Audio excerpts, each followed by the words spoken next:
Et action. Je m'appelle Taz, je suis tatoueur depuis 23 ans. Je suis un artiste tatoueur suisse. Je travaille chez Noir Tattoo. Et je me balade un tout petit peu en Belgique de temps en temps pour des conventions, pour des guests. Je vais en tant que tatoueur dans certains studios pour me mettre au service en fait du public belge et faire des pièces petites ou très très grandes, puisque je viens assez régulièrement. On peut continuer une pièce tous les 3 mois ou tous les 4 mois avec plaisir.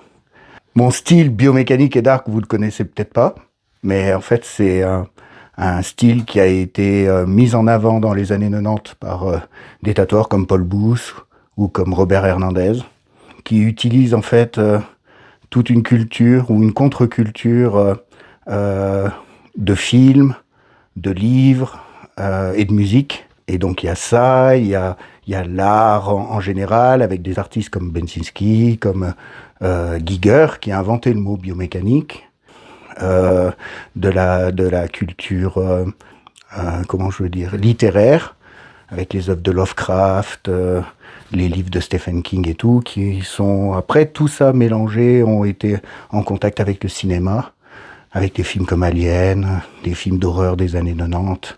Voilà, tout ça mélangé, ça a créé une génération d'artistes qui font des œuvres où on transforme le corps humain en des choses bio-organiques ou biomécaniques. Donc on transforme la peau en muscles, en ossements, en pièces mécaniques, qui sont pas automatiquement des engrenages ou des choses comme ça, mais plutôt en fait des sortes d'armures ou d'exosquelettes, comme Alien peut l'être. Ces temps-ci, je travaille un peu plus en fait sur des personnages qui sont un peu déconstruits et pas tout entiers, et curieux, avec des transformations.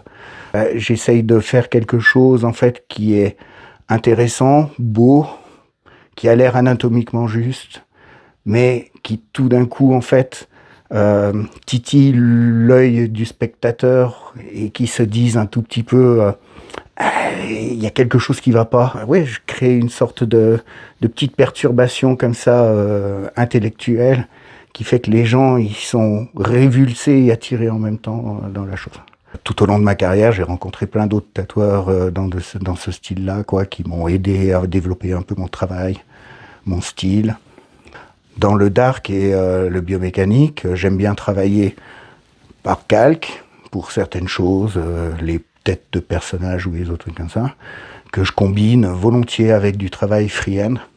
Donc je vais prendre un feutre et dessiner en fait sur la personne pour que le tatouage suive une sorte de dynamique qui joue bien avec le corps.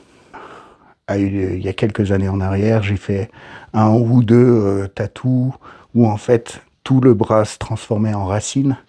Et c'était assez rigolo parce qu'on arrive à quelque chose qui transforme complètement et qui crée une nouvelle perspective à l'intérieur du corps.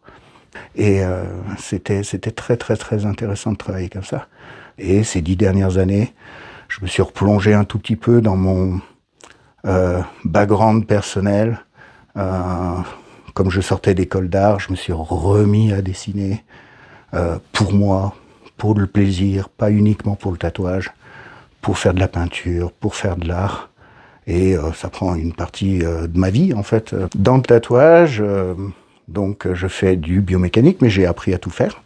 Et j'ai commencé par du old school, du new school, du japonais, du graphique, à l'époque où on faisait du graphique, du style mexicain, des écritures, du tribal, puisque c'était la grande période aussi.